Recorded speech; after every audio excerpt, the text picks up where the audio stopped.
স্বাগত আজকের বাংলাদেশে। আপনাদের সঙ্গে আছে আমি খালেদ মহিউদ্দিন। সংসদীয় রাজনীতিতে ভারসাম্যের ঘাটতি স্পষ্ট, মত প্রকাশের অবাধ অবস্থা নিয়ে আছে সংশয়, মতের আদান প্রদানে আমাদের সামর্থ্য প্রশ্নের ঊর্ধ্বে নয়। এসব নিয়ে আজকে আলোচনা তদারকি স্বাধীনতা। কথা বলতে স্টুডিওতে আছেন বাংলাদেশ ফেডারেল সাংবাদিক ইউনিয়নের সাবেক সভাপতি রুহুল আমিন গাজী, আছেন সিনিয়র সাংবাদিক মঞ্জুরুল ইসলাম এবং দৈনিক মানবকণ্ঠের উপদেষ্টা সম্পাদক সিনিয়র সাংবাদিক পীর হাবিবুর রহমান। স্বাগত আপনাদের। দৈনিক মানবকণ্ঠের উপদেষ্টা সম্পাদক এখন আর পীর হাবিব ভাই নাই, তবু পীর হাবিব ভাই আমাদের সঙ্গে আছেন, আমাদের সিনিয়র সাংবাদিক। আমি প্রথমেই জনাব রুহুল আমিন গাজী আপনার কাছে জানতে চাইবো যে সরকার নতুন পে স্কেল অনুমোদন করেছে, দেশ একরকম শান্তিপূর্ণভাবেই আছে। আমরা সর্বশেষ জরিপও দেখলাম, বাংলাদেশের মানুষ শেখ হাসিনা প্রধানমন্ত্রিত্বকে স্বাগতই জানাচ্ছে বেশিরভাগ। আপনি কি মনে করছেন? আপনারা তো বলছিলেন যে এইভাবে সরকার চলতে পারে না, দেশের মানুষ খুব কষ্টে আছে, সেই কথাগুলি কি রিভাইজ করবেন নাকি? ধন্যবাদ আপনাকে। জরিপে আসছে অনেক কথা, একটা কথা আমরা হাইলাইট করেছি আর কি, যে জনপ্রিয়তা বেড়েছে, কিন্তু এর সাথে কেয়ারটেকার সরকারের নির্বাচন দরকার সেটা চাইতেছে, আরো বিভিন্ন প্রসঙ্গ ওখানে আছে, সেগুলি কিন্তু আমরা বলিনি। এখন প্রশ্ন হলো, দেশ কোনো সংকট নাই, ভালো চলছে। এটা আসলে কি ভালো চলছে? আপনার কাছে কি মনে হয়? আমার কাছে মনে হয় না ভালো চলছে। কেন? আমার কাছে মনে হয় যে আমরা বেতন ভাতা দেখলাম 23 লাখ বেতন ভাতা এখন সরকারের যিনি থাকেন তার কর্মচারীদের জন্য, তাদের জন্য বেতন ভাতা বাড়িয়ে দিয়েছেন, কিন্তু এই যে ধরনের প্রাইভেট সেক্টরে কি হবে আমরা কিন্তু জানি না। এই বেতন ভাতা এখন আমাদের তো, আমরা অষ্টম মজবুটে আছে, আমরা তো নবম মজবুট ছাড়া এখন তো আর মানে চলার কোনো উপায়ই থাকবে না। কারণ এই যে বেড়ে গেল, এখন একটা জাম করলো, এখন তাহলে সংবাদপত্র কি হবে বা চ্যানেলগুলিতে কি হবে? মানে রেশিওতে তো আপনার সেভাবে আপনার প্রাইস ইন্ডেক্স তো বেড়ে যাবে। এটা কখনোই নিয়ন্ত্রণ কোনো সরকার আমলে কখনোই বেতন বৃদ্ধি পেলে এটা করতে পারে না, এখনো করতে পারবে না, এটাই স্বাভাবিক। সুতরাং আপনি অন্যান্য সেক্টরের সমস্ত সেক্টরগুলিতে কিন্তু এর একটা অর্থনৈতিকভাবে বাংলাদেশকে স্থিতিশীল মনে হয় কিনা, যে অর্থনৈতিকভাবে বাংলাদেশ সবকটা সূচকে মোটামুটি এগিয়ে আছে? অর্থনৈতিকভাবে স্থিতিশীল কোথায়? আপনি দেখেন আমাদের কোথায় ইন্ডাস্ট্রির গ্রোথ কোথায়, আমাদের ইন্ডাস্ট্রি কোথায়, আমাদের ডেভেলপমেন্ট যেটা হচ্ছে, আমরা অনেক হওয়ার চাইতে বলছি বেশি। রাজনৈতিক বাধার কারণে হতে পারে না হরতাল। রাজনৈতিক বাধার কারণে, এই রাজনৈতিক বাধা দূর করার আমরা উদ্যোগ নিচ্ছি না কেন? রাজনৈতিক বাধাটা আমরা কি দূর করতে পারি না? আমরা তো চাইলেই পারি।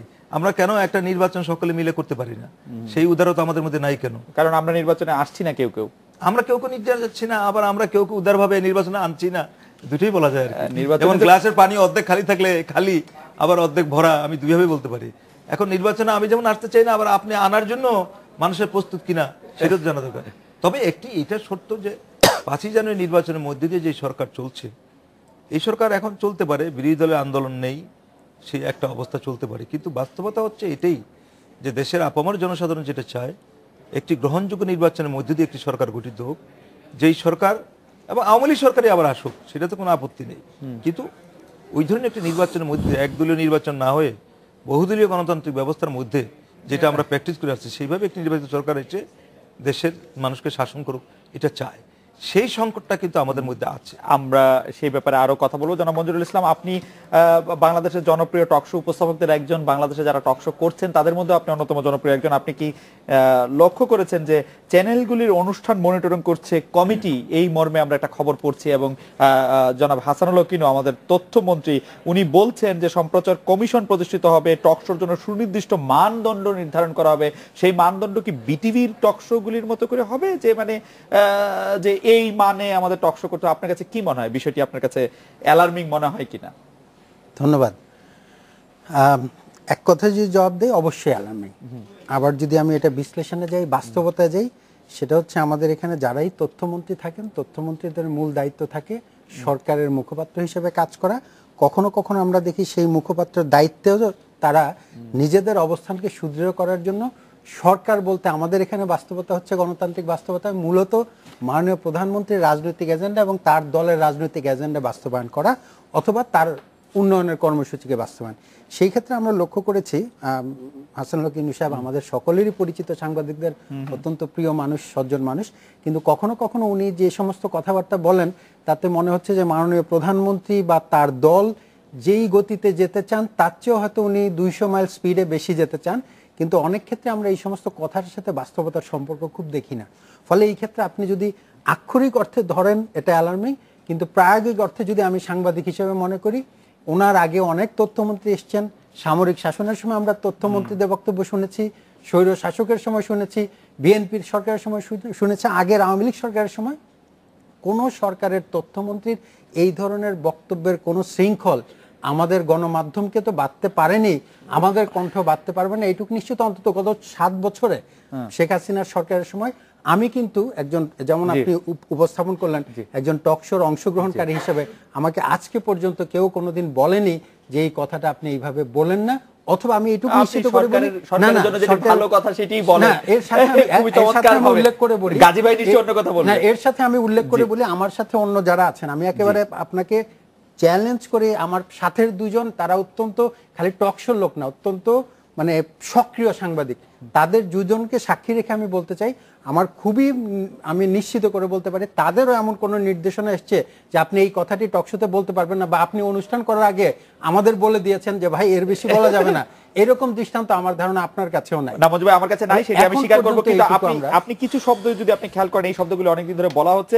যেমন সর্বশেষ তথ্যমন্ত্রী বললেন যে টকশোগুলিতে বিকৃত অসত্য তথ্য উপস্থাপনের সুযোগ থাকবে না। বিকৃত এবং অসত্য তথ্য হচ্ছে, আপনি সাংবাদিকতার একজন উজ্জ্বল ছাত্র, আপনি জানেন যে তার আয়ু সবচেয়ে কম, এটি বললেই কি হয়। গাজী ভাই যদি একটি বিকৃত, আমি কথার কথা বলছি, যদি কোনো বিকৃত বা অসত্য তথ্য দেন, মানে সেটি তো উনি ধরে এক্স্যাক্টলি, আমার মনে হয় এই কথাগুলো এই যে আমরা আলোচনা করছি, আমার ধারণা ওনার বুঝতে সুবিধা হবে। অন্য এক প্রসঙ্গে পরে সুযোগ পেলে বলবো যে আজকে অর্থমন্ত্রী এক কথা বলেছেন, উনি ওই যে শিক্ষকদের, সকল শিক্ষকদের জ্ঞান নিয়ে উনি প্রশ্ন তুলেছেন, তিনি ওই বিশ্ববিদ্যালয়ে শিক্ষকতা করেছেন। এরকম মন্ত্রীরা অনেক সময় তারা অনেক স্ক্রিপ্ট তাদের আমলারা সম্মান রেখেই বলতে চাই, এমন সব স্ক্রিপ্ট ওনাদের সামনে তুলে ধরেন, ওনারা হয়তো পড়ে ফেলেন, অনেক সময় বুঝে বা না বুঝে। ফলে আমি নিশ্চিত করে বলতে পারি যে এই বিষয়ে উনি যতই তকমা দেন না কেন, এই তকমাগুলো প্রায়োগিক ক্ষেত্রে খুব কাজে লাগবে বলে আমি বিশ্বাস করি। জনাব পীর হাবিবুর রহমানের কাছে কি মনে হয় যে এই তকমাগুলিকে আসলে কোনো প্রভাব বিস্তার করে না? আমরা কিন্তু দেখতে পাই যে টক শোতে আসলে কথা বলার সময় মঞ্জু ভাই যতই বলুক যে আমাদেরকে আসলে বলে না, এই কথা সত্য, কিন্তু এক ধরনের চাপ সৃষ্টি হয় কিনা? দেখেন, আপনি আয়োজন তো সুন্দর চমৎকার করেছেন, এখানে দর্শকের সামনে যে পরিবেশনা দিয়েছেন, এখানে আমি কি বলবো, মধ্যপন্থার বাই কোনো জায়গা নেই বাংলাদেশে। মাঝখানে দাঁড়িয়ে যে কথা বলবেন, ডান দিক থেকেও কিল আসবে, বাম দিক থেকেও লাথি আসবে। এখানে গাজী ভাই আছেন, গাজী ভাই চেহারা দিন দিন সুন্দর হচ্ছে, আর আমার বন্ধু এবং ভাই মঞ্জু ভাই, তার দেখেন ইন্টেলেকচুয়াল যে ফ্লেভার, এটা দিন দিন বিকশিত হচ্ছে এবং বাড়ছে। এবং তারা দুইজন আমাদের বাড়ছে কোলেস্টেরল, তাদের দুজনের যে আপনার বক্তব্য, এতেই দর্শকরা বুঝতে পারবেন দেশ যে আসলে দুইটা ভাগে বিভক্ত, এবং সাংবাদিক কমিউনিটি সব জায়গায় যে দখলবাজি, এটার যে চিত্রায়ন, এটা আপনার ফুটে আসবে। তো আমি যেটা বলছি যে এটা আমি একমত যে কোনো নিয়ন্ত্রণ আরোপ করে এই জাতিকে কখনো দমানো যাবে না। এক, যে আমাদের দেশে স্বাধীনতা উত্তরকালে আপনি যদি দায়িত্বহীন সাংবাদিকতার কথা বলেন, তাহলে গণকণ্ঠকে সেখানে নিয়ে আসতে হয়। আপনি যদি এই দেশে আপনার উগ্র রাজনীতির কথা বলতে পারেন, রাজনীতির কথা নিয়ে আসতে পারেন, সদ্য ভূমিষ্ঠ একটা জাতির জীবনে, সেখানে সিরাজ শিকদার বা পূর্ব বাংলা সরবরাহ পার্টি, গণবাহিনী, এইসব রাজনীতিকে নিয়ে আসতে পারেন। পরবর্তীতে আপনি নিয়ে আসতে পারেন তাদের উত্তরাধিকারিত্ব নিয়ে জামাত, শিবির বা জাতীয়তাবাদী রাজনীতির প্রবক্তারা যে হত্যা, অবরোধের সহিংস রাজনীতি দিয়েছেন, এইটা কখনো গণতন্ত্রের রাজনীতি হতে পারে না। যেমন আওয়ামী লীগের আমি একটা জায়গায় বলি যে তারা গণতন্ত্রের রাজনীতি করেছে। কিভাবে করেছে? ৭৫-এর ১৫ই আগস্টের কালো রাতের হত্যাকাণ্ডের মাধ্যমে একটা দলকে কবরে শায়িত করার চেষ্টা হয়েছিল। সেই দল ২১টা বছর সে তার দীর্ঘ সংগ্রামের পথ হেঁটেছে। এই দলটিকে আবার বিএনপি জামাত শাসনামলে রাতারাতি গ্রেনেড হামলা দিয়ে, ২১-এর গ্রেনেড হামলা দিয়ে এক রাতে উড়িয়ে দেওয়ার চেষ্টা হয়েছে। কিন্তু আজকে সেই দলটি ক্ষমতায় পাওয়ার পর সেই দলরা বা তার স্থাবকরা বা তার জোট শরিকরা মনে করছে এই ক্ষমতা অনন্তকাল থাকবে। আমি জানি না তাদের কাছে কি ফর্মুলা, কিন্তু মনে হচ্ছে আচার আচরণে। এবং সেখানে আপনার যে ব্যাপারটি লক্ষণীয়, সেটি হলো গিয়ে তারা বিরোধী দল, প্রধান যে রাজনৈতিক শক্তি ছিল রাজনীতির বিরোধীর ময়দানে, সেটিকে তারা হাতুড়ি পেটা করে করে নিঃশেষ করছে। এবং যে মামলার পাহাড়, যে চার্জশিটের পাহাড়, এবং তাদের বিরুদ্ধে যে রিমান্ড, এইটা মনে করেন বাংলাদেশের রাজনীতিতে এক বিরল ঘটনা। এটা ৭৫-এর পরে আওয়ামী লীগের উপরে এসেছিল, তার চেয়ে ভয়ঙ্কর রূপে এইবার বিএনপির উপরে এসেছে। এবং বিএনপির যেসব নেতারা রাষ্ট্র পরিচালনার সঙ্গে যুক্ত আছেন, তাদেরকে বাস পুরানো, বাস ভাঙচুর, এই ধরনের মামলায়, নাশকতার মামলায় যেভাবে জড়িয়ে দেওয়া হচ্ছে, হয়তো রাজনীতিতে আগামী দিনে ভালো মানুষরা রাজনীতির দিকে আসবেন না। আপনার আলোচনা, আপনার কথা অত্যন্ত চমৎকারভাবে এটি উপস্থাপন করেছেন। আমি শুধু মাঝখানে একটু জানতে চাই যে এই যে পরিস্থিতির মধ্যে সাংবাদিকরা তাদের দায়িত্ব পালন করতে পারছেন, কি টক শো, কি রেডিও সাংবাদিকতা, টেলিভিশন সাংবাদিকতা, প্রিন্ট দেখেন সাংবাদিকতা? আপনি এত চমৎকার উপস্থাপনা করেন, আপনি জানেন আপনি গেস্ট কিভাবে আনেন, আপনি এই যে ব্যালেন্স করে করে গেস্ট নিয়ে আসা, আমাদের তিনজনের চাইতে কি উত্তম এই আলোচক আর নাই বাংলাদেশে, কিন্তু আপনি মাথায় চিন্তা করে নিয়ে আসছেন, কারণ আপনি জানেন যে আপনি এই টকশোর পরে কি হতে পারে। আসলে কিছু কথা বুঝে নিতে হয়। বিএনপির স্টাইল একটা, আওয়ামী লীগের স্টাইল একটা, আবার সামরিক শাসকদের স্টাইল একটা। সামরিক শাসন জমানায় আমি বলি যে উপর থেকে রাজনীতিবিদ, মন্ত্রী, এমপি জন্ম দেওয়া হতো। আর এই গণতন্ত্রের শাসনামলে আমি দেখতে পাই যে উপর থেকে কিভাবে রাতারাতি বুদ্ধিজীবী জন্ম দেওয়া যায়। এই যে বিষয়গুলো আপনার, এই বিষয়গুলো বলে যাওয়ার পরে আমি জানি যে আমার অদৃশ্যভাবে কি হবে। আব্রাহাম লিঙ্কন একটা কথা বলেছেন যে তোমার যদি মনে করো যে তোমার বন্ধুত্বকে কেউ দুর্বলতা মনে করে, তাহলে মনে করবে পৃথিবীতে তুমি শক্তিশালী। কিন্তু সেইটা আব্রাহাম লিঙ্কন তার গণতন্ত্রের চেতনাবোধ থেকে বলেছিলেন। কিন্তু আজকের বাংলাদেশে কি সেই প্রেক্ষাপটে রয়েছে? আমি এখান থেকে বের হয়ে যাওয়ার পর দেখবো যে আমরা হয় চাকরিহারা হয়েছি, না হয় দেখা যাবে যে আমরা পীর হাবিব ভাই কিন্তু একটি ভয়াবহ কথা বলেছেন। তবে আমি বলি আর্টিকেল 57 নিয়ে যে বিতর্কের ঝড় বয়ে গেছে, তারপর এই ধরনের বক্তব্য এটা সমীচীন নয়। আর মঞ্জুল ইসলাম যেটা বলছেন, আবুল মাল মুহিত যেটা বলছেন শিক্ষকদের মান নিয়ে আমি তাদের বুকের দিকে আঙ্গুল তুলে বলতে চাই যে আজকের শিক্ষকরা রাজনৈতিক দলের কৃতদাসে পরিণত। আজকের সাংবাদিকরা দুইটি রাজনৈতিক দলের কৃতদাসে পরিণত। আমরা সাংবাদিকদের দায় দিব, শিক্ষকদের দায় দিব, কিন্তু মঞ্জু ভাই আমি গাজী ভাইয়ের কাছে আসার আগে সকলকে জেনারেলাইজ করা কি ঠিক হবে? আমি তো সবার কথা বলছি না, আমি বলছি শিক্ষকরা আজকে সাংবাদিকরা বলছি। মঞ্জু ভাই আপনি যে কথাটা তুলছিলেন, আমি শুধু একটি বিষয় আপনার কাছে জানতে চাইবো যে অর্থমন্ত্রী আবুল মাল আব্দুল, সকল সাংবাদিক নয় বলেই তো আমি আজকে বলতে পারছি এই কথা। অর্থমন্ত্রী আবুল মাল আব্দুল মুহিত আজকে বললেন যে জ্ঞানের অভাবে শিক্ষকরা এই আচরণ করছেন। এই বক্তব্যের মাধ্যমে কি তার মানে তিনি যে একটা বাংলাদেশের অনেক বড় মন্ত্রী, তার সেই আসন কি আরো পাকাপোক্ত হবে, নাকি তাকে আসলে এই বক্তব্যের জন্য কোন রকম কোন জবাবদিহির সম্মুখীন হতে? আপনার কাছে কি মনে হয়? বাস্তবতা যদি বলি, এখানেও আমি সাংবাদিক হিসেবে একবার তো তকমা দেওয়ার চেষ্টা করলেন আমার বন্ধু পীর হাবিব ভাই, যে সরকারের পক্ষে আপনি বললেন। আমি যতটুকু আমার বিবেক যা বলে আমি তাই বলি। আজকের এই অর্থমন্ত্রী শেখ হাসিনা গত 7 বছরে সরকার প্রধান হিসেবে অনেকগুলো সাফল্যের দিকে আমাদেরকে নিয়ে গেছেন, নিম্ন মধ্যমায়ের দেশে এসেছি। কিন্তু এই সকল সাফল্যের মধ্যে কয়েকজন মন্ত্রী তাদের কথা বলে সরকারের জনপ্রিয়তাকে কমানোর জন্য যারা দায়ী, তার মধ্যে আমি একেবারে নির্দ্বিধায় বলতে চাই আবুল মাল আব্দুল মুহিত তার অন্যতম। সেই পদ্মা সেতু থেকে শুরু করে প্রতিটি ক্ষেত্রে এই যে ধরনের পে কমিশন দেওয়া হলো, এটা দিয়ে কিন্তু সরকারি কর্মচারীদের 21 লক্ষ মানুষের আশা আকাঙ্ক্ষার বাস্তবায়ন হলো, সকলে অভিনন্দন জানিয়েছে। বাস্তবতা হচ্ছে, এ নিয়ে বিস্তারিত আলোচনা যাব না, যে প্রাইভেট সেক্টরের কথা গাজী ভাই বললেন, তো প্রাইভেট সেক্টর কি হবে, চ্যানেলের কি হবে? অলরেডি প্রাইভেট সেক্টর চ্যানেল এই পে স্কেলের চেয়ে অনেক টাকা বেশি বেতন দেয়। সে জায়গায় তারা যখন খুশি, এই অর্জনকে কলঙ্কিত করলেন, প্রশ্নবিদ্ধ করলেন এই আবুল মাল মুহিত। তার কোনো বিচার হবে না, এটা আমি যদি আপনি সরাসরি বলেন। তার কারণ হচ্ছে কি, দুঃখজনকভাবে আমরা লক্ষ্য করি যে এরকম আরো কয়েকজন যারা এরকম বিতর্কের জন্ম দিয়েছেন, আমরা টকশোতে বলি তাদের শেষ পর্যন্ত তাদের কিন্তু কোনো রকম ক্ষতি হয় না। আমি পীর হাবিব ভাইয়ের কাছে আসলে জানতে চাইবো যে যেই ধরনের ঘটনাগুলি পরে আমরা যখন আলোচনা আসবো, যে এই ধরনের ঘটনাগুলি যারা ঘটান, বা মঞ্জু ভাই বলছিলেন যে কয়েকজনের কথার জন্য আমরা তাদের বিচার কেন হয় না, আমরা একটু পরে আসি পীর হাবিব ভাই আপনার কাছে। আমরা গাজী ভাইয়ের কাছে আসলে আসবো, আমরা একটা বিরতি নিয়ে ফিরি। আমি সাংবাদিকতা নিয়ে কথা বলছিলাম যে সেই ক্ষেত্রে আপনি একজন সাংবাদিক, আবার একজন সাংবাদিক নেতা, আবার আপনার রাজনৈতিক পরিচয় কর্মকাণ্ড আসলে অনেক আমরা দেখতে পাই। সাংবাদিক এবং সাংবাদিক নেতা, রাজনৈতিক যে আপনার আলাদা পরিচয় আছে, এইটার মধ্যে আপনি কিভাবে সমন্বয় রাখেন? আপনি কি তিনটি পরিচয়ের ক্ষেত্রে আপনি আপনার পরিচয়ের প্রতি সুনাম রাখতে পারেন, না কোনো জায়গায় আপনার কম্প্রোমাইজ করতে হয়? আমরা এটা বিরতি নিয়ে ফিরি গাজী ভাই, আপনার মুখে শুনতে চাই যে আপনি কিভাবে এটি করেন। আমরা বিরতি নিয়ে ফিরছি আপনার কাছে। ফিরে এলাম আজকের বাংলাদেশে। গাজী ভাই সাংবাদিক নেতা, রাজনৈতিক পরিচয় যদি আমরা একজন আপনাকে সক্রিয় রাজনৈতিকবিদও বলি, প্রতিটি কর্মকাণ্ড আলাদা আপনি করতে পারেন কিনা, কোনোটার সাথে সাংঘর্ষিক কিনা? অবশ্যই আপনি সাংবাদিক নেতা দুটা বলতে পারেন, যেটা আমি ধারণ করি, বা 36 বছর সাংবাদিক নেতা নেতৃত্ব করছি, সেটা বলা যায়। কিন্তু রাজনৈতিক নেতা, রাজনৈতিক কর্মী, এটা বলা বড় ডিফিকাল্ট। পেশাজীবীদেরকে যখন একসাথে করা হয়, তার একটা বিরাট অংশের আপনি নেতৃত্ব দেন। পেশাজীবীরা হচ্ছে চিকিৎসক আছে, ইঞ্জিনিয়ার আছে, টিচার আছে, লয়ার আছে, এই ধরনের পেশা আর কি।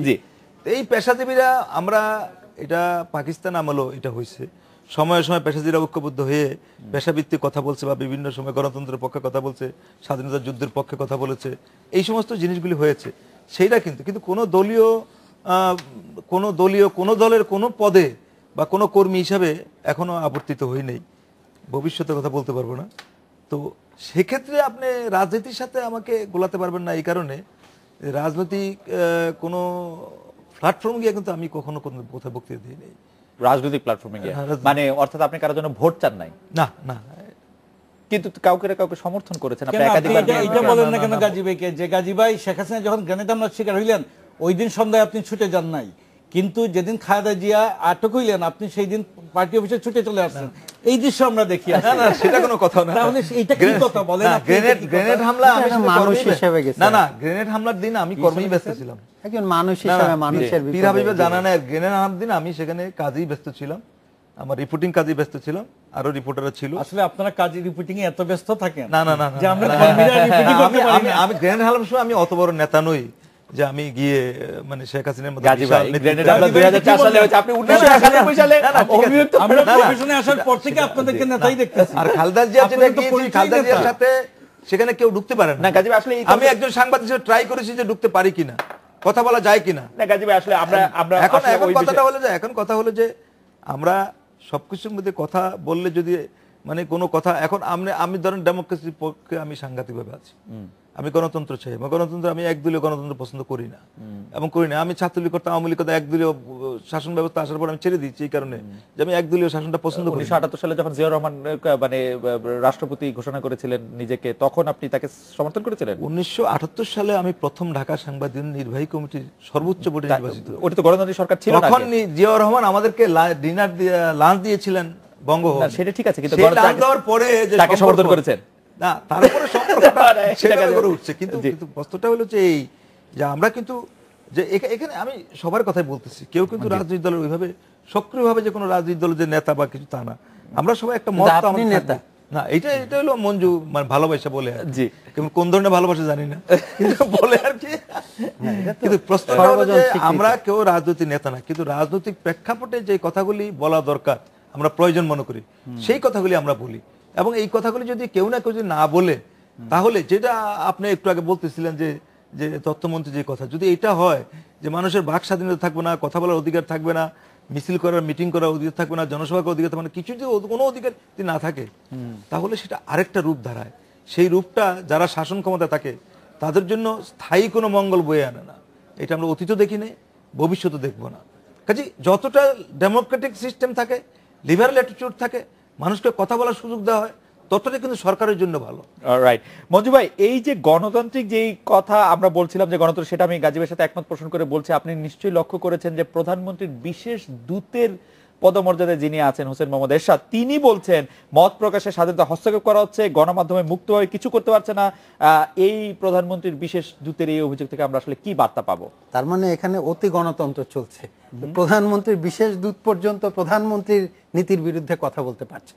আমি এইভাবেও ব্যাখ্যা করতে পারি। বাস্তবতা হচ্ছে খালিদ, এটা একেবারে সিরিয়াস কথা। সিরিয়াস কথা হচ্ছে আপনি যে আলোচনা শুরু করেছিলেন যে মাননীয় তথ্যমন্ত্রী, সেও তো একটা দায়িত্বপ্রাপ্ত মন্ত্রণালয়, কেন এই সমস্ত আলোচনাগুলো আসে? আমরা কিন্তু এই যে টকশোতে আমরা এক একটি মত কিন্তু আমরা প্রকাশ, এটা কিন্তু প্রকাশ্য, আমরা স্বীকার করি কি না করি, আমরা এক একজন এক একটি মতকে আমরা বিশ্বাস করে হয়তো সেই মতের পক্ষে কথা বলার চেষ্টা করছি। এই জায়গা থেকে আপনার চ্যানেল না, কোথাও কিন্তু সেটা বিএনপির বলেন, জামাতের বলেন, জাতীয় পার্টির বলেন, জাসদের বলেন, তাদের কারো বক্তব্য কিন্তু কোথাও ধামাচাপা থাকছে না, প্রত্যেকে কথা বলা যাচ্ছে। বাংলাদেশে এমন হয়েছে, ওই যে কাবা শরীফের গিলাপের কথা বলে এখানে এক ধরনের ধর্মান্ধতা সৃষ্টির চেষ্টা করা হয়েছে। এই ইতিহাস তো আমরা তৈরি করে এসেছি। এখন আমরা যখন এই গণতন্ত্রের সুযোগ নিতে গিয়ে, আজকে পাশ্চাত্য বিশ্বে কি হচ্ছে, মার্কিন যুক্তরাষ্ট্রে আলোচনা হচ্ছে যে গণতন্ত্রের সুবিধা নিয়ে জঙ্গিবাদের কিভাবে বিস্তার হচ্ছে। যখন তাদের ওখানে প্রকাশ্যে মানে জনসভার মধ্যে হামলা হচ্ছে, তখন ওরা মনে করে চিন্তা করছে যে আমাদের গণতান্ত্রিক অধিকার আমরা দেব, কিন্তু সকলের জন্য কি এই অধিকার থাকবে কিনা, যারা রাষ্ট্র এবং জনগণকে ক্ষতিগ্রস্ত করতে চায়, ধ্বংস করতে চায়, সে জায়গায় আমি যেতে চাই না। কিন্তু আমার কথা হচ্ছে রাষ্ট্রের নিরাপত্তা বিধানও কিন্তু সরকারের দায়িত্ব, সেটা যেই ক্ষমতায় থাকে। কিন্তু মঞ্জু ভাই, সে জায়গায় আমি এইটুকু বলতে চাই যে এখন পর্যন্ত বৃক্ষত্বর নাম কি ফলে পরিচিত? আমি 7 বছরে শেখ হাসিনার সরকারের যা দেখেছি, তাতে আমার কাছে মনে হয় 24টি টেলিভিশন যেভাবে কথা বলছে, প্রিন্ট মিডিয়া যেভাবে কথা বলছে, এই ধারা যদি অব্যাহত থাকে আমি অদূর ভবিষ্যতে এরকম কোনো সম্ভাবনা দেখি না। যেই মন্ত্রী যেই কথাই বলুক, তাতে আমাদের এই যে কথা বলার স্বাধীনতা শুধুমাত্র সাংবাদিকদের না, রাজনৈতিক দলের কথা বলার স্বাধীনতা বন্ধ হবে। আমরা এরশাদ সাহেবকে যদি উদ্ধৃত করি তাহলে আমরা দেখবো যে এরশাদ বলছেন এখন কথা বলা যায় না, টকশোতে মানুষ মনের কথা বলবে তাও বন্ধ, সবকিছু সেন্সর হচ্ছে, মুখ বন্ধ, কলম বন্ধ, আমাদের নিঃশ্বাসও বন্ধ। এটা কি গণতন্ত্র? এটা আমি এরশাদ সাহেব অনেক সময় অনেক কথা বলে, ফলে এরশাদ সাহেবের কথাকে আমরা সত্যি কথা বাংলাদেশের মানুষ তো বিশ্বাস করে না, গণমাধ্যম কর্মীরা কতটা বিশ্বাস করে এটা সন্দেহ আছে। পীর হাবিব ভাই কি বলবেন? না, আমি আগের প্রশ্নটি আবার ফিরে আসি। যারা এইসব কথা বলেন, অনেকে আমরা অর্থমন্ত্রীর কথা বলছিলাম, তার আগে সমাজ কল্যাণ মন্ত্রীর কথা আসছে, স্বরাষ্ট্রমন্ত্রীদের কথা আসছে, তাদের আসলে বড় ধরনের কোনো কিছু না। বাংলাদেশে তো মন্ত্রীদের একটা আছে অধিকতন একটা ব্যাপার রয়ে গেছে, মানুষকে আঘাত করার একটা প্রবণতা রয়ে গেছে, ক্ষমতার দম্ভ প্রকাশের একটা অহমিকা, এটা চিরন্তনী সত্যে দাঁড়িয়েছে। কিন্তু অর্থমন্ত্রীর ব্যাপারে যেটা বলছেন, অর্থমন্ত্রীকে আমি 2-3টা জায়গায় রেসপেক্ট করি, শ্রদ্ধা করি, কুর্নিশ করি। একটা হলো আপাদমস্তক তিনি একজন সৎ মন্ত্রী। 2 নম্বর, তিনি মহান সংসদে দাঁড়িয়ে যখন বলেন যে হলমার্কের বা কি আপনার বেসিক ব্যাংকের মতো জালিয়াতদেরকে আমরা ধরতে চেয়েছিলাম, বড় জালিয়াতদের পারি নাই, আমাদের ভিতর থেকে অনেকে বাধা দিয়েছেন, তখন বোঝা যায় যে এই পরিস্থিতির মধ্যে যেখানে এটি শুনেন না যে অর্থমন্ত্রী বলছেন যে 3-4 হাজার কোটি টাকা এটি তেমন সামান্য সোনালী ব্যাংকের ঘটনার পরে, এইটা তো তুমি পরে বলেন, কিন্তু যখন চাপে পড়ে তখন এসে ওই নির্মোহ সত্যটা বেরিয়ে আসে ভিতর থেকে। এইটা প্রথমটা বলেন তিনি, এটা কায়দা করে অর্থমন্ত্রী মতো পাওয়ার জন্য। কিন্তু আমি বলছি যে কারণে যে এই জিনিসগুলো যে বলা, এটা মানুষকে মেসেজটা দেওয়া যে এটার ভিতরে এদেরকে রক্ষা করার জন্য সরকারের ভিতরে যে আরেকটা শক্তি কাজ করে, এই মেসেজটা আমি পাই। আমি এইটা বলছি। আর এমনি যদি আপনি বলেন আমার কি লাভ হয়, একজন অর্থমন্ত্রী যদি সরকারের ভিতরে সরকারকে ইয়ে না করতে পারেন, আমি তো এই মেসেজটা পাই যে তিনি সরকারের ব্যাপার, দুর্বল অর্থমন্ত্রী সরকারের ব্যাপার। আমি জনগণ, আমি বার্তাটা পেয়ে গেছি যে এখানে অর্থমন্ত্রী যখন দাঁড়িয়ে বলেন এবং তার যখন মন্ত্রিত্ব বহাল থাকে, তাহলে তিনি নির্মোহ সত্য বলেছেন। এরশাদ যখন এই কথাটা বলেন এবং তিনি যখন প্রধানমন্ত্রীর বিশেষ দূত থাকেন এবং তার দলের নেতারা যখন সরকারের মন্ত্রিসভায় থাকে, তখন আমি বিশ্বাস করি যে এরশাদ সত্য বলছেন। যদি অথবা মঞ্জু ভাইয়ের কথা সুর মিলিয়ে বলতে তাকে পাত্তা দেওয়া হচ্ছে না, না কেন? কারণ তিনি তো সরকারের পার্ট, কিন্তু প্রধানমন্ত্রীর বিশেষ দূত আপনি বলছেন, তাহলে আমি কেন পাত্তা দেব না? সরকারই তো আমার প্রতিনিধিত্ব কে করে? রাষ্ট্রের সরকারই তো করে। 1-2 হলো গিয়ে যে আরেকটা বিষয় আমি যেটা বলছি আপনাকে, যে বাংলাদেশে অধিকথনের মাত্রা এটা সবার মধ্যে আছে, যারা বিপ্লবের স্লোগান তুলেছেন। আমি যে কথাটা বলছিলাম যে একটি জাতি, এই জাতি যখন পেটে খাবার ছিল না, এই জাতির মানুষের পরনে যখন কাপড় ছিল না, তখন আমাদের মহান নেতা বঙ্গবন্ধু শেখ মুজিবুর রহমান তাদেরকে গণতন্ত্র শিখিয়েছিলেন। প্রতিবাদ প্রতিরোধের কিভাবে উদ্বুদ্ধ হয়ে একটি জাতি একসুতায় বাধা পড়তে পারেন মহান স্বাধীনতা সংগ্রামী, সেটি তিনিই হেমিলনের বংশীবাদকের মতো তিনিই শিখিয়েছিলেন।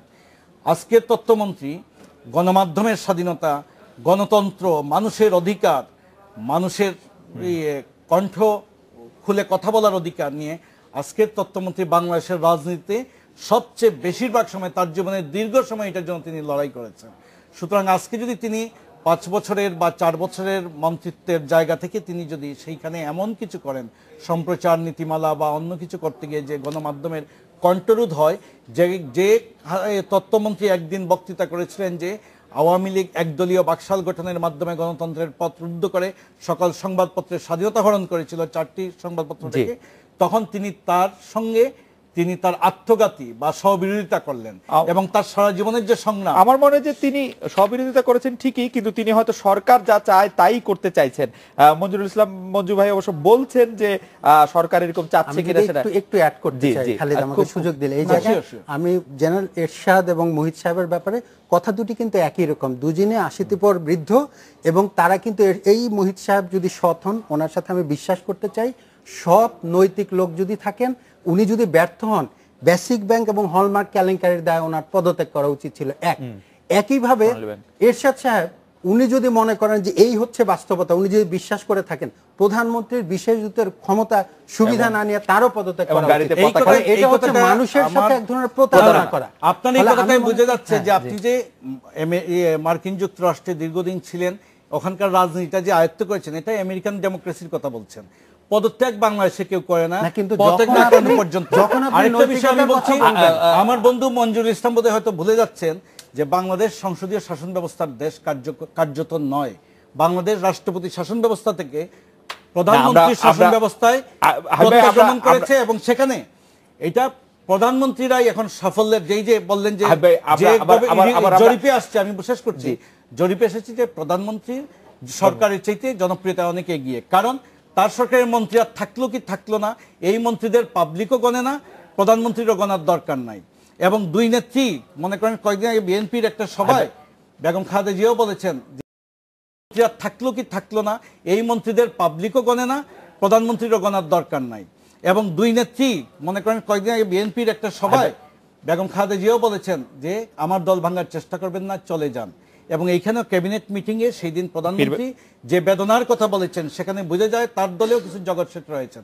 সুতরাং আপনি তাদেরকে ধরে চলবে না। এই আমরা আবার আপনার কাছে আসবো। আমি জনাব রুহুল আমিন কাছে বিরতির পরে আপনার কাছে যে বিষয়টা জানতে চাইবো, যে তেল গ্যাসের দাম বাড়ার বিরুদ্ধে আমরা দেখেছি যে সরকারের যে শরিক আছে, সে ওয়ার্কার্স পার্টিও আসলে বিভিন্ন রকম কর্মসূচি দিয়েছে, এমনকি জাসদেরও একাধিক কর্মসূচি আছে। কিন্তু আমরা যে প্রধান বিরোধী দল বা জোট আমরা যেটিকে বলি, বিএনপির কর্মসূচি সেরকম জোরালো ভাবে আমরা দেখি নাই।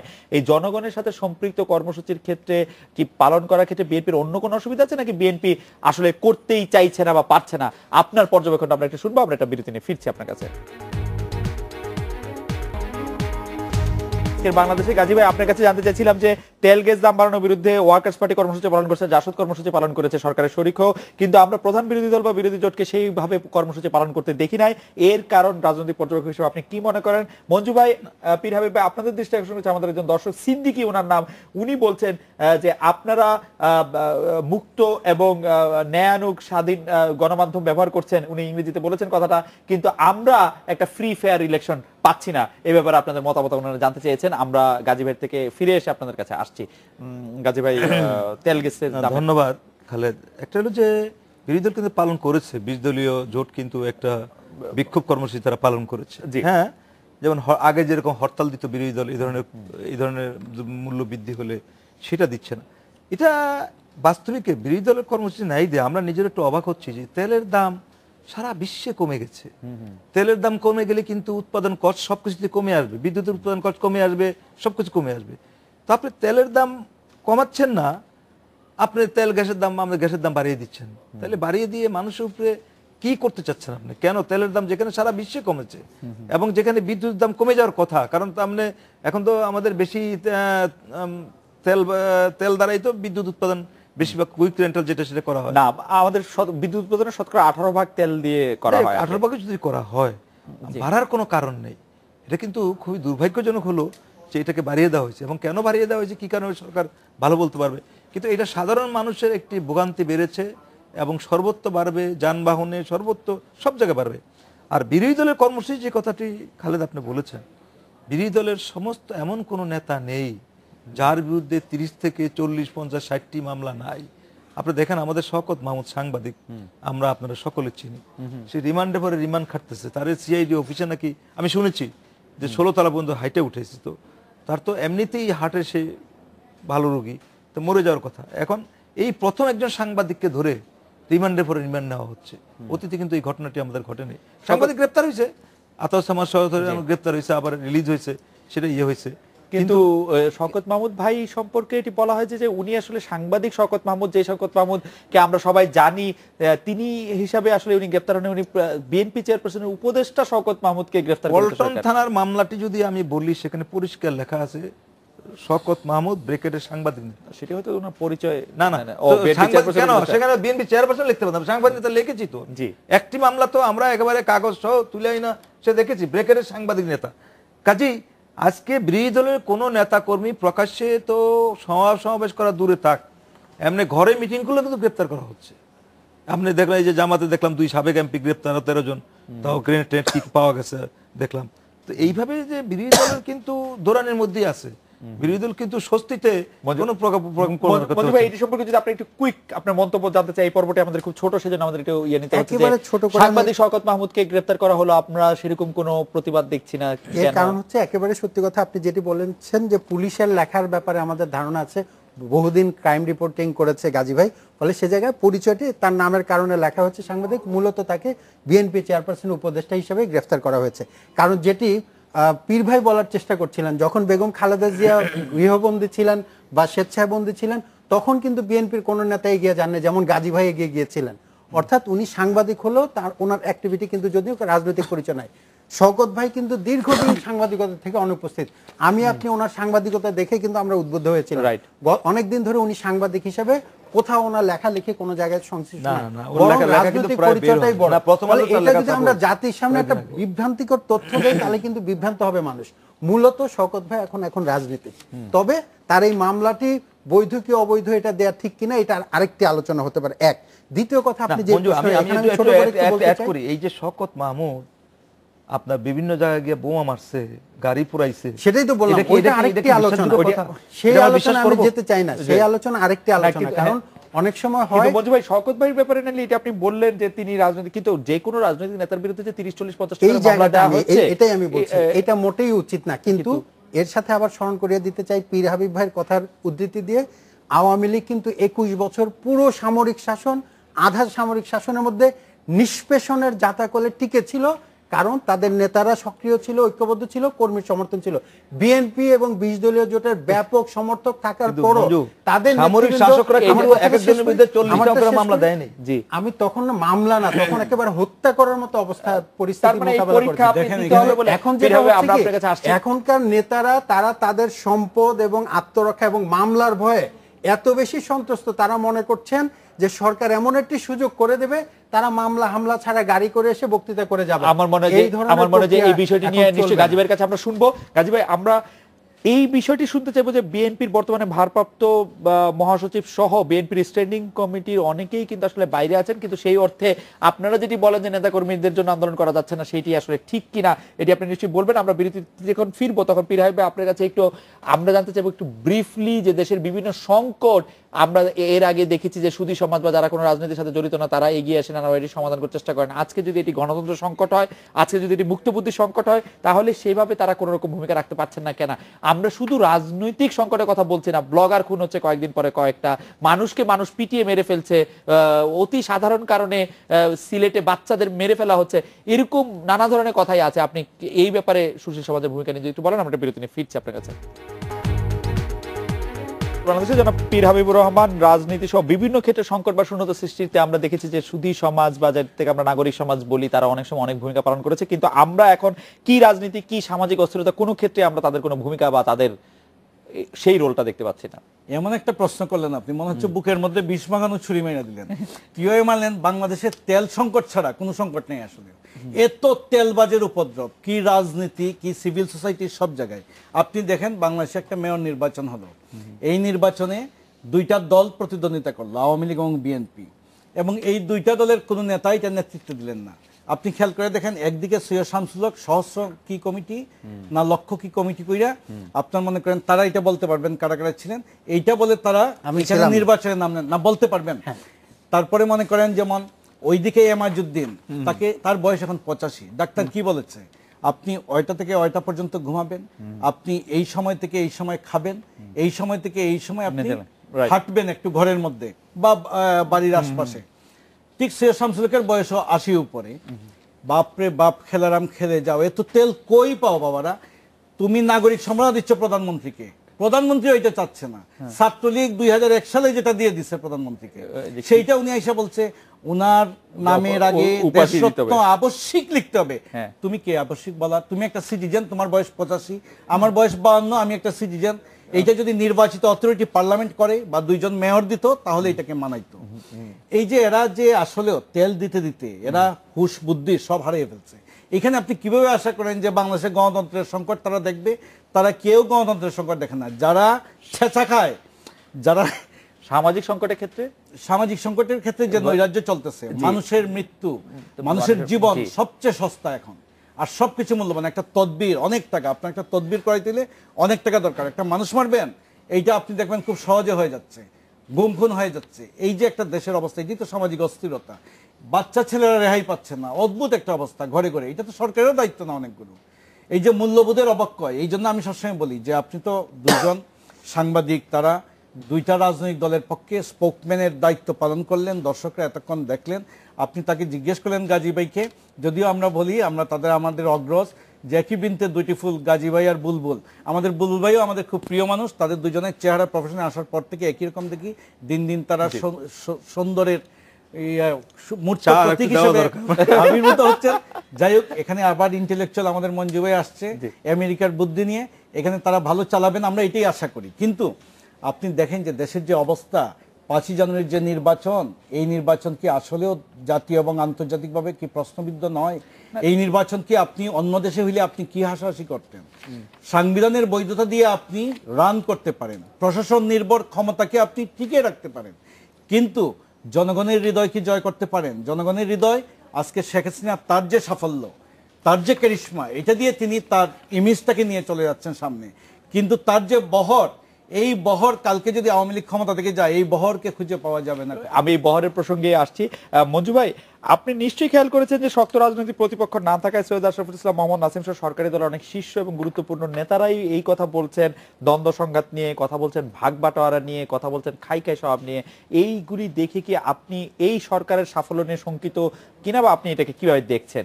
হ্যাঁ, আমি কিছুটা শঙ্কিত। সরাসরি উত্তরে এর আরেকটু ব্যাখ্যার আগে আমি একটু পীর হাবিব ভাই চমৎকার লেখেন এবং কথা বলেন, কথা শিল্পী বলা চলে, উনি সাংবাদিক হচ্ছে বরং এত জনপ্রিয়। সে জায়গায় উনি ঠিকই বলেছেন। গাজী ভাই, আমি আমার কথায় দুটি বড় দলের স্পোকসম্যানের মতো মনে হচ্ছে, বুলবুল ভাইকে উনি টেনে আনলেন, এখানে নাই। এটি বাস্তবতা, কারণ বাংলাদেশের 45 বছর ইতিহাসে এই দুটি বড় দল তাদের অনেক প্লাস মাইনাসের পরই বাংলাদেশের জনগণের 80% মানুষকে নেতৃত্ব দিচ্ছে, গণতন্ত্রে রক্ষায়, গণতন্ত্রকে সামনে নিয়ে যাওয়ার ভূমিকা রেখেছে। কিন্তু পীর ভাইয়ের মতো অনেকেই আবার আমরা দুই দলের সমালোচনা করতে গিয়ে কখনো কখনো তৃতীয় পক্ষকে আমরা সমর্থন করে দেখেছি। আসলে বাংলাদেশের জনগণের আশা আকাঙ্ক্ষার প্রতিফলন তারা ঘটাতে পারেনি। আমরা 1-11-এর সময় দেখেছি যারা দুটি দলকে বাদ দিয়ে -2 করে বাংলাদেশকে এটি তৃতীয় ধারার দিকে নিতে চেয়েছিল, তারা আরো বেশি দুর্নীতিবাজ। এই জায়গায় আমি বলি, উনি নিজেই ব্যাখ্যা করেছেন পীর ভাই, যে আওয়ামী লীগ এখন যে পরিস্থিতিতে আছে, অনেকগুলো পত্রিকা আসছে, আওয়ামী লীগের সৈয়দ আশরাফ নিজে বলেছেন যে 75-এর আগের পরিস্থিতি হবে কিনা। এটা কেবল আওয়ামী লীগ না, অধিকাংশ মেজরিটি নিয়ে যারাই ক্ষমতা ছিল, সেটা বিএনপির সময় বিএনপি, আওয়ামী লীগের সময় আওয়ামী লীগ, তারা দলটা, সরকারটা ভালো চালায় কিন্তু দলটা এক ধরনের গণবিচ্ছিন্নতার দিকে এগিয়ে যায়। আমি মনে করি আজকের এই অনুষ্ঠানের মাধ্যমে আমি পুনরুক্ত করতে চাই যে অনেকেই এটি বলছেন, এটি একটি সতর্কবাণী। আওয়ামী লীগকে দল হিসাবে শক্তিশালী হতে হবে। যেমন বিএনপির অনেক সমালোচনা আমরা করছি, বিরোধী দলের ভূমিকা পালন করতে পারছে না, নেতারা কর্মীদের থেকে বিচ্ছিন্ন, কর্মীরা জনগণ থেকে বিচ্ছিন্ন, কিন্তু সমর্থক আছে। আওয়ামী লীগে কিন্তু কেবল সমর্থক দিয়ে কিন্তু ভবিষ্যতে গণতন্ত্রের ক্রাইসিসকে মোকাবেলা করতে পারবে না। সেই ক্ষেত্রে দলকে সক্রিয় করতে হবে। দল সক্রিয় হবে যদি জনগণের কাছে সুশাসন এবং দুর্নীতি বাদ দিয়ে জনগণের সেবার দিকে মনোনিবেশ করে। গাজী ভাই, একটি বিষয় আপনার দিকে দৃষ্টি আকর্ষণ করতে চাই। আজকে যদি কোন একটি নির্বাচন, সুষ্ঠু নির্বাচন যেটি বলে থাকে, সেটি যদি হয়ও, তাহলে যদি আওয়ামী লীগ হারেও, তাহলে সেটি আওয়ামী লীগ অজনপ্রিয় হয়েছে বলে হারবে, বিএনপির কোনো ক্রেডিটের জন্য না।